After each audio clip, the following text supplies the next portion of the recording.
So this talk is for Oracle DBAs primarily. So about me, my name is Srini. I have around 17 plus years of DB experience. I worked at places like Apple, One Identity, Credit Karma, CDW, nationwide before, and then I'm currently a founding engineer at KloudDB. So the agenda is here. I will start with architecture comparison, and then we move to shutdown startup modes, and then config changes, backup compare, alert log, Postgres security, tuning scenarios, HA, and there's a ton of content, like 100 plus slides, so I'll be going really fast on some of them. And this talk is mostly for Oracle DBAs. If you're already a Postgres DBA and Postgres expert, you might not gain much. And if you're okay, we'll take the questions at the end of the session.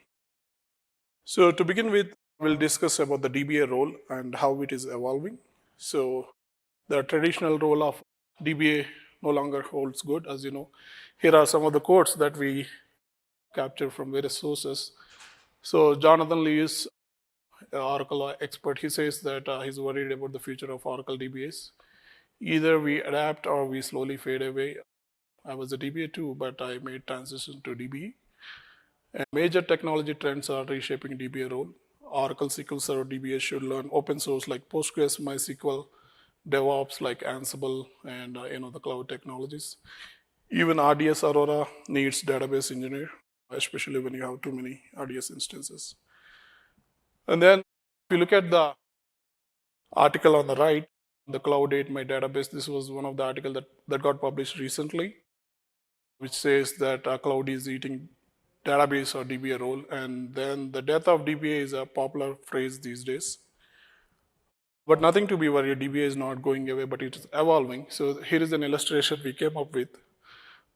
So the traditional DBA role no longer exists and you need to learn multiple technologies. For example, on the top layer, you need to learn Oracle, open source, Mongo for NoSQL or DynamoDB and RDS, Citus, Timescale, etc. And then the next layer is clouds, of course, AWS, Azure, Oracle, GCP. And DevOps is also one important area for DBAs these days, like Ansible, Terraform, CloudFormation, Jenkins, and then Python, Bash, etc. for coding. And last but not the least, the migrations, right? Like how do you migrate from on-prem to cloud, Oracle to Postgres, serverless, etc., Kubernetes. So as you can see, there are a lot of skills to learn. Of course, not everyone can learn all the skills, at least a subset, right? Like a few of them should hold good. And then we'll start the comparison series between Oracle and Postgres. So the Oracle has these components in SGA, like shared pool, database buffer cache, redo log buffer, Java pool, large pool. So when you compare that with Postgres, here are the components for Postgres shared memory. There's shared buffers, wall buffers, commit log buffers, memory for logs, and other buffers. And then side-by-side comparison between Oracle and Postgres for global memory areas. And the comparison of the memory parameters between Oracle and Postgres for some memory areas. The next slide is about the background process. On the left column, you have a different process in Postgres, like the checkpointer, logger, wall writer, etc. And right column has the description of each of them. And here is a quick side-by-side comparison between Oracle and Postgres. The checkpoint is equivalent to checkpointer, log writer is wall writer, and so on. And here is the high-level architecture diagram for Postgres. On the left side, the client is going to talk to the postmaster process or the main process, and the postmaster in turn is going to spawn a separate backend process for each connection. And then on the top right, you have the memory areas, like the shared memory components, like shared buffer, wall buffer, etc., as we saw in the previous slide. And then in each connection gets its own private memory, like workmem for sorts, temp def, catalog cache, and Postgres uses OS cache, as you know. And then, but Aurora doesn't use, only the on-prem Postgres uses OS cache, and then the list of background processes. Here is another important concept for Postgres, if you are new to Postgres. So Each client connection gets its own client backend process. As you can see, there are 5 different client connections here, and each of them gets its own client backend process. On the top, you have the block for the background process like a check pointer, etc. we saw in the previous slide. So that remains constant because they keep running all the time. In the next slide, we have 10 client connections. You can see the number of client backend process increased to 10 now, but the background processes block stays the same. Another important concept in Postgres is 1 GB segments. The data file in Postgres is split into 1 GB segments. So what is this number, right? What is this 65485, right? So this is called rel file node. So each table gets its own unique file ID, which is called rel file node. And then this table has 65485 as the ID. And since it's around 4 GB, we have 4 different 1 GB segments. So let us illustrate that with the example, right? So in this case, as you can see, there is a PG bench accounts table. The size of the table is 13 megabytes or it's under 1 gig, right? So if you see the arrow below, we only have 1 GB segment, one file, because the size is under 1 GB. So when we compare the previous slide with this, we loaded some data and the table size is around 3 GB now. And as you can see, the number of 1 GB segments is 3 in this case, right? So let's say you have a large table, you would see ton of 1 GB segments. That's a different concept in Postgres when you compare to Oracle. So the Oracle default table spaces are these, like system, sysocs, users, undo, temporary. And in Postgres, you only have 2, PG default, which stores all the user data. Like let's say you create a table without specifying a table space, it goes to PG default. And then the PG global stores the global data like PG database, table space, etc. And then quick side-by-side comparison. System table space in Oracle is equivalent to PG global. And undo, we do not have undo table space in Postgres because Postgres uses different MVCC. And then the users, the equivalent is PG default, sysocs, there's no equivalent here.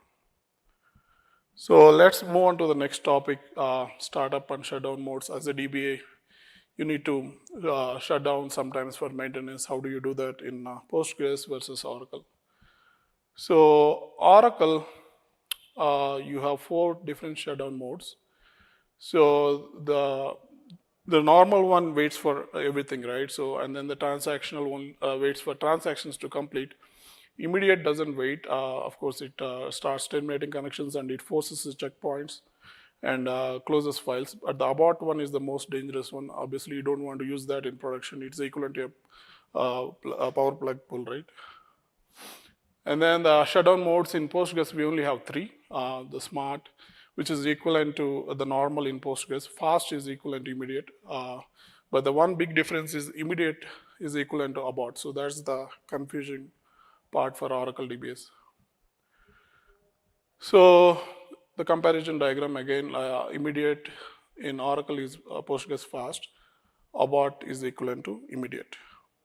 So Oracle DBAs, please do not use immediate because in Postgres it's different. So how about startup, right? These are different stages in Oracle startup, like you can open it in no mount, mount, open, etc. And this diagram illustrates what happens at each stage.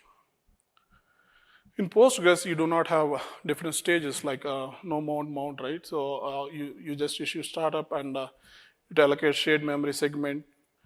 And then it checks the PG control file to determine if a recovery is needed and which has the latest checkpoint information. If a recovery is needed, it performs the recovery and it starts the cluster in read-write mode.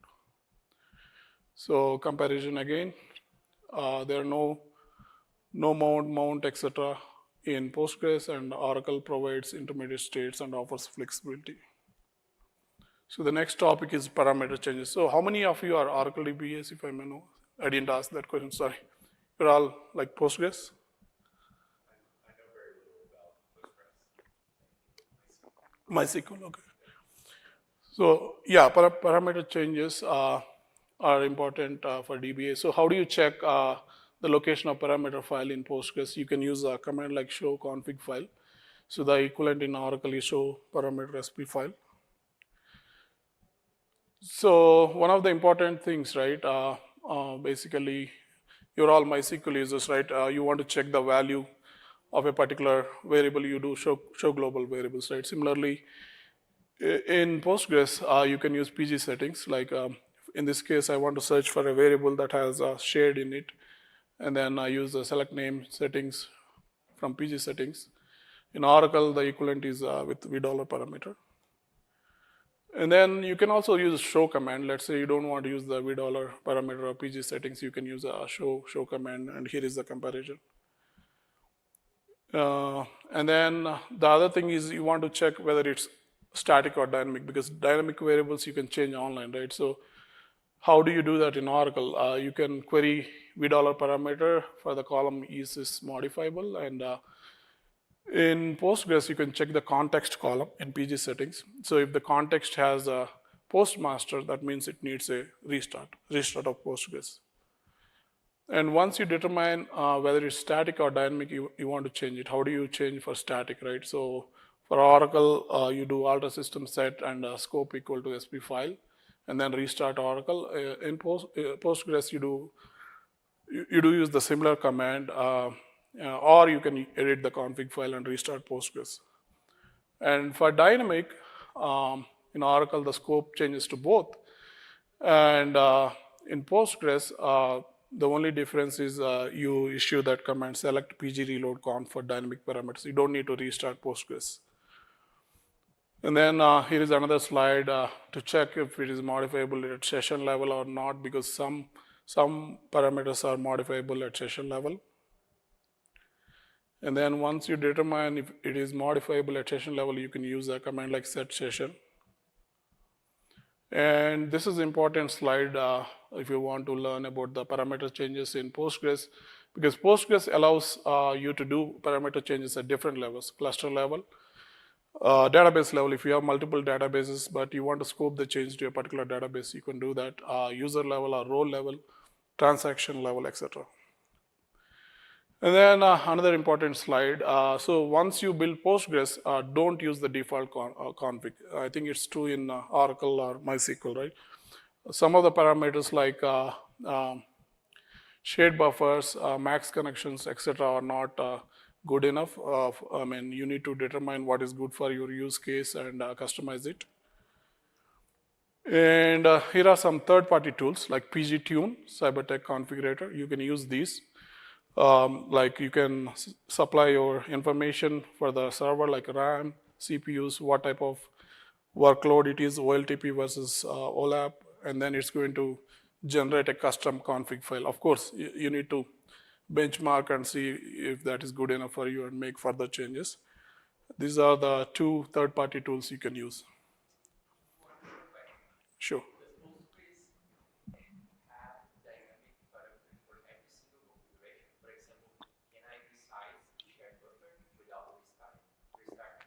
No, it doesn't have for everything, only some. Like for example, workmem, you can do dynamic. Shared buffers, you need to restart. Yeah, some of those.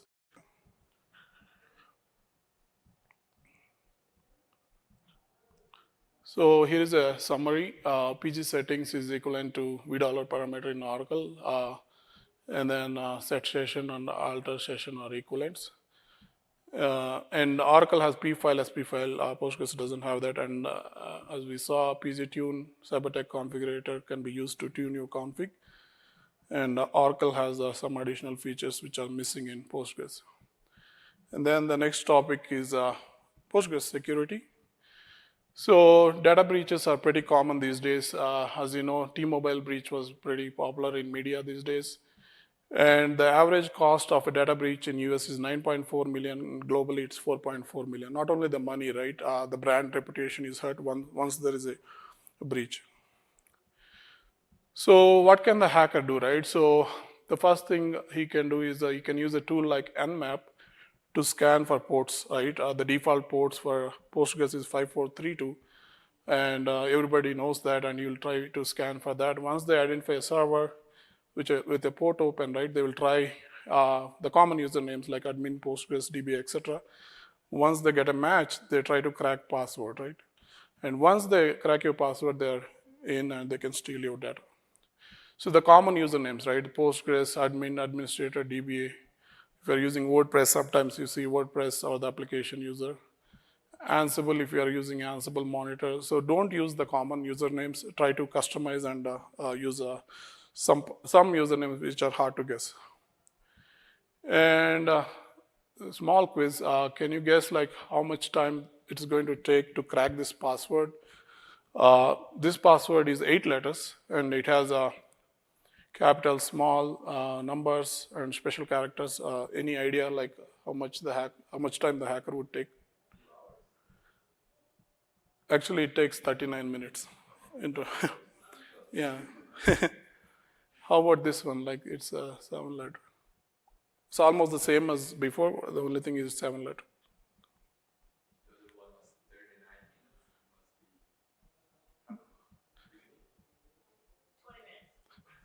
31 seconds. Yeah, so this is stats published by Hive Systems for 2022. You can see the rightmost column is the one we were checking, right?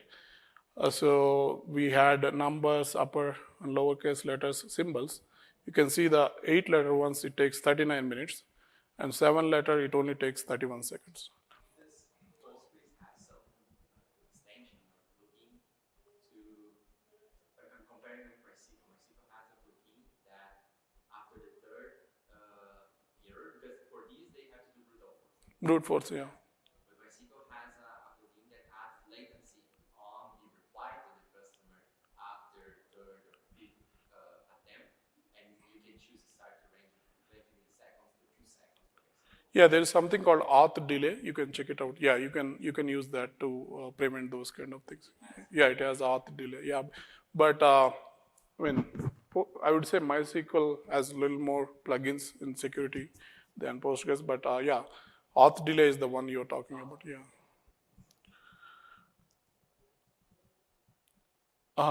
The common usernames and passwords, right? So this repo, right, you can make a note of this repo. It's called Daniel Missler checklist.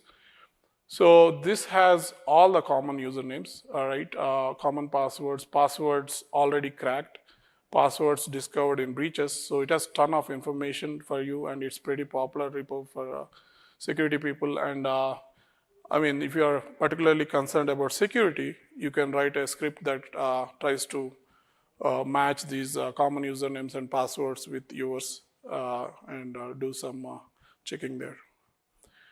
And then one question is, definitely as DBA, you may think you're talking about usernames, passwords, but in the first place, how can the hacker get in, right? We are using VPN, he cannot anyway get in.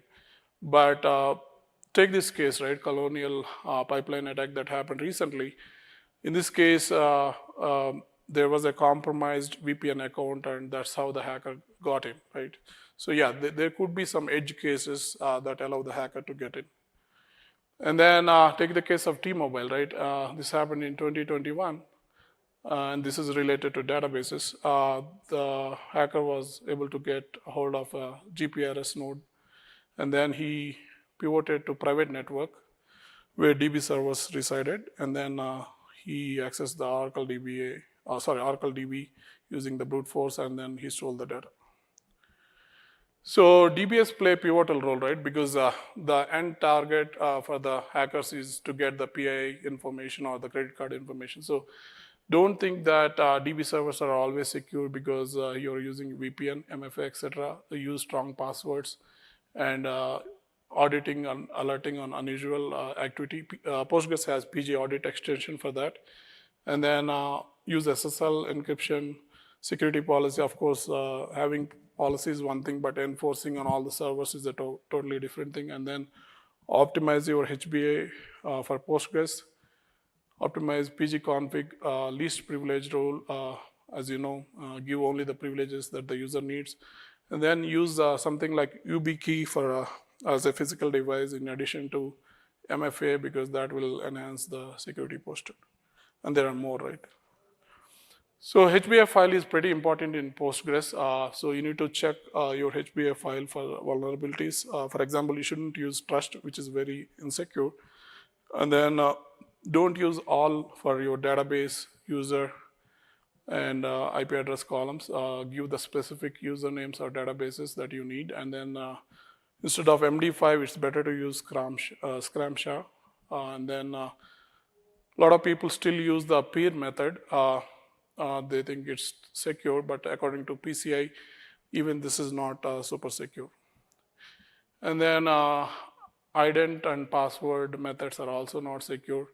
And if you want to enforce SSL, use host SSL in the HBA instead of SSL, and then don't give access to all IPs. Instead, give to particular IPs or IP range. We have this open source tool called KloudDB Shield, which automatically checks for issues with your HBA and generates a HTML report if you want to check it out.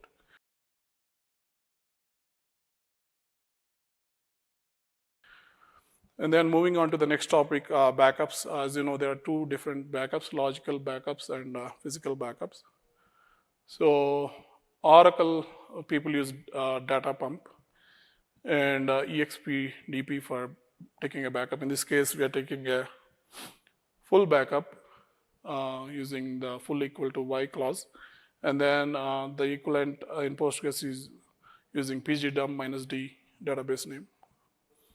How about backing up a list of tables, right? So you can do that using tables clause in Oracle, and the equivalent is minus T followed by the table names in Postgres.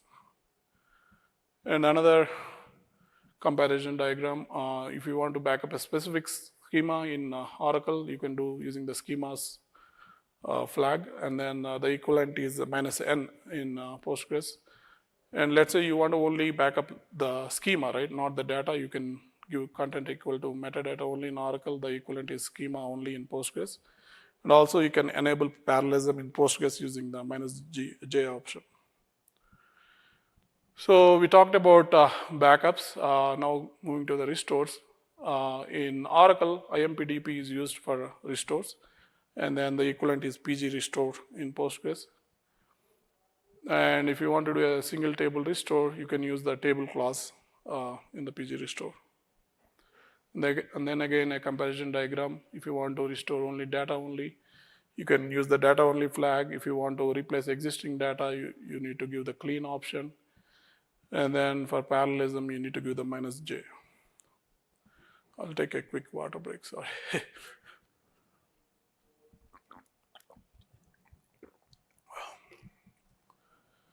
So coming to physical backups, there are a lot of options in Postgres.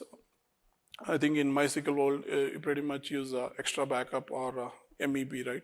So in Postgres, there are more options like PG-based backup, PG backrest, WALG, Pro Backup, and Barman. So we did an online poll, and there were about 124 people who responded, and then you can see that PG backrest is the popular one. About 50% of them are using PG backrest, and 31% are using PG-based backup. PG-based backup is the native backup utility. So for simple use cases, right, you can use PG-based backup, but it doesn't have incremental backup feature or parallelism, etc.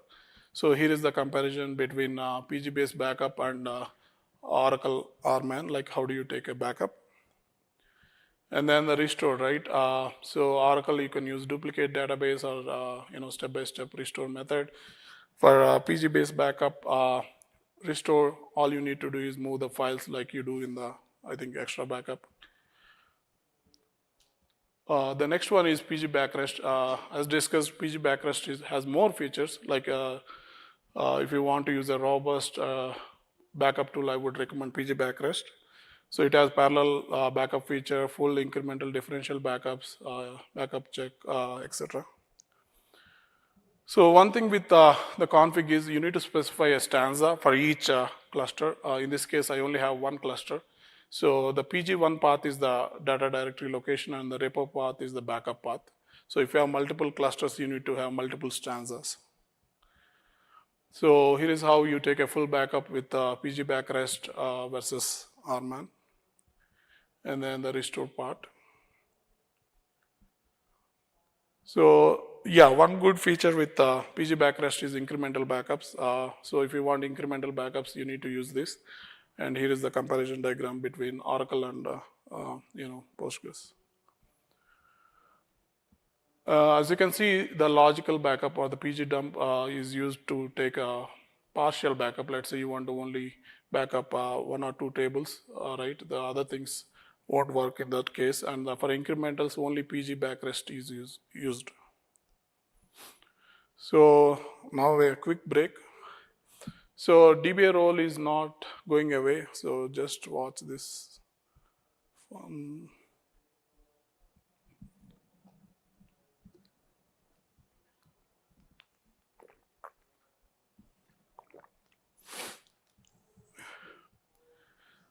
So yeah, definitely it's not going away with serverless or the cloud.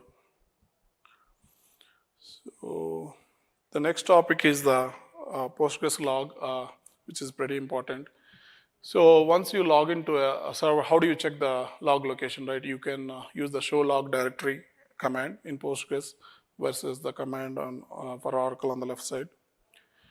So in Postgres, there are a lot of parameters for log, right? So that is one difference when you compare with Oracle.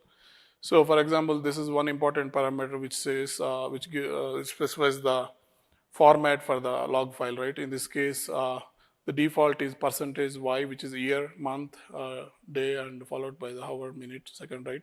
So the default is good for most of the use cases. So there are other parameters like this, like you want to rotate based on the size of the log file, you can tweak that top parameter, and then based on age, the second one. And then the third one is pretty important, right? So if you want to automatically delete old log files in Postgres, you need to use that parameter. So if there is a file with the same name, it's going to delete it. So let's say the Monday log file is termed as Postgres Monday, and the next Monday comes, it's going to overwrite it if you use that parameter. So another quick quiz. So you log on to a server, and here are the parameters you see.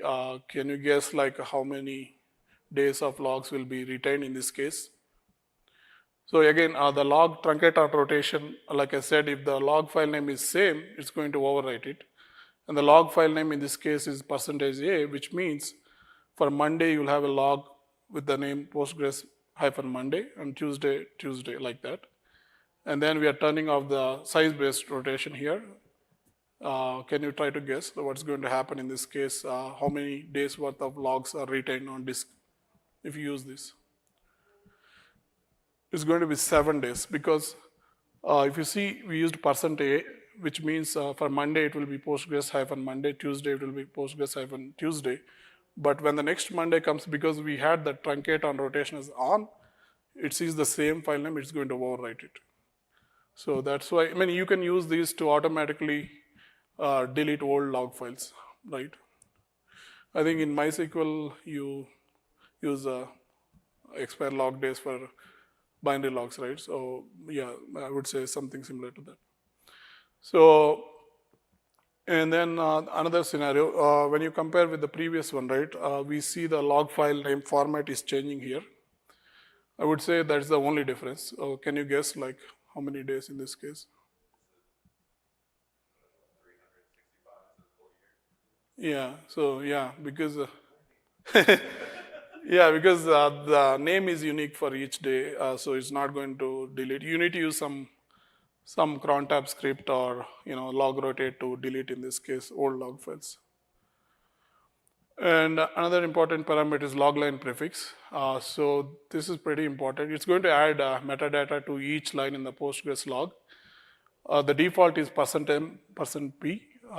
M means timestamp, P means process ID. But there are other flags you can give: username, database, application, etc.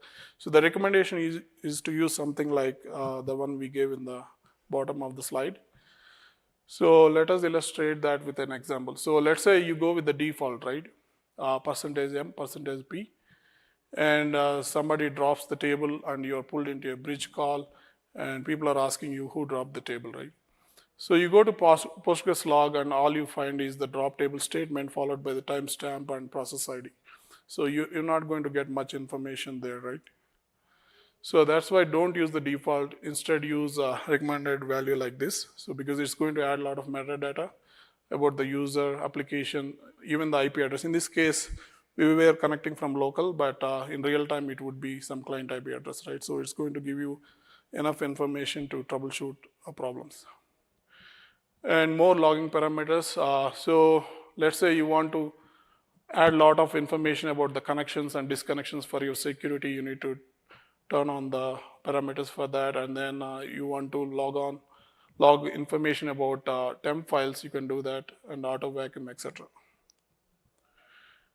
And then quick comparison. You can see that there are a lot of parameters related to Postgres logging, unlike Oracle, and Oracle has trace files, dumps, etc., which are not there in Postgres.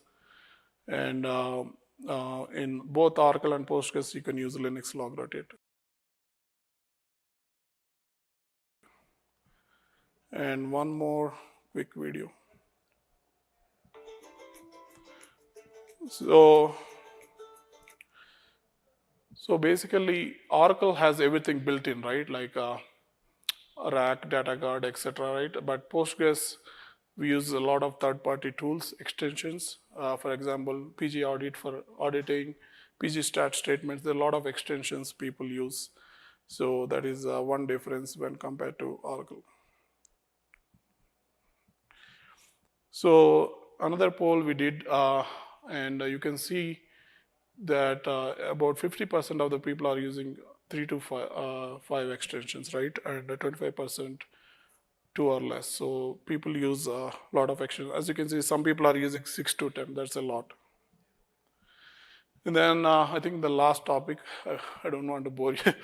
So the replication, right? We have two types of replication primarily, streaming replication and logical replication.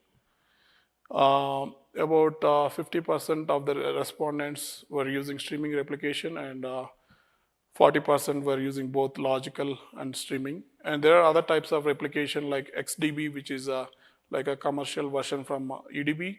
And then BDR is also like an enterprise version from EDB and Bookhard others. So again, for the failover and HA, there are different things people use in Postgres world. Percona is the most popular one, and which is really good to avoid the split brain scenarios. And then people also use PG bouncer along with HA proxy, sometimes rep manager, but rep manager in some cases can cause split brain. PG pool, like in MySQL world, use proxy SQL for read write split. You can do that with PG pool.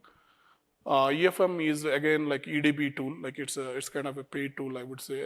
When you use EDB version, you would use EFM, which is equivalent to maybe rep manager. And then PG auto failover is another one. Coming to monitoring and tuning, these are some of the tools that you can use within Postgres to monitor. PG stat statements is an extension that you need to load. And PG stat activity. PG stat activity is used to check in real time, like you do show process list in MySQL, right? The same thing with the PG stat activity. But if you need history, right, like what happened yesterday, last week, you need to go for PG stat statements. And then there are other stuff like if you want to get database metrics, PG stat database, and there are other stuff for logs, etc. And then the logs, right? Postgres logs contain ton of information. So here are various fields if you want to understand what pgstat activity does, like database name, paid username, etc., client address, and then also when the client backend started, the transaction started, etc. Some of the queries that you can use for your troubleshooting. For example, if you want to get total number of connections using pgstat activity, or grouped by client or for my particular client, etc. And then you want to know for a particular database, you can group by database or give the particular database, and then again by username. And this slide is pretty important. Like, when there is a problem, you want to find the slow queries. So you can run the one on the top to find the slow queries at the moment. And then you want to know any idle transactions which are sitting idle for more than 5 minutes, you can use the next query. And then if there are any queries in waiting state, like a lock wait or other wait, you can do that using the next query. And then I discussed about pgstat statements, right? This is when you compare with activity, this contains the historical information. So you want to list top queries for a particular range of time, you can do that, and also queries using a lot of temp space, the second query. And IO intensive queries. These days, IO ops are pretty important. You can use this query to group by IOPS, and then IOPS usage, and then memory usage. I think that's it, guys. So if you want, check out our, our various tools. I have a question. Sure. So on your security slides, when you were comparing, like, I guess what was important on the Postgres side, you mentioned encryption.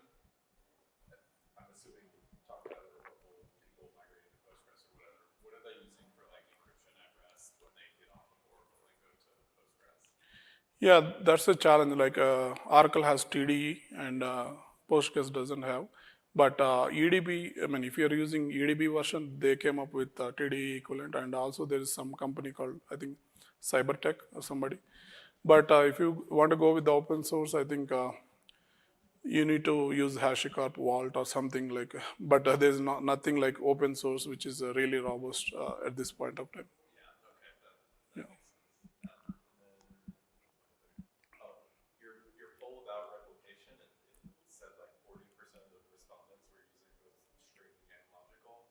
Are they just, what are the use cases for doing that?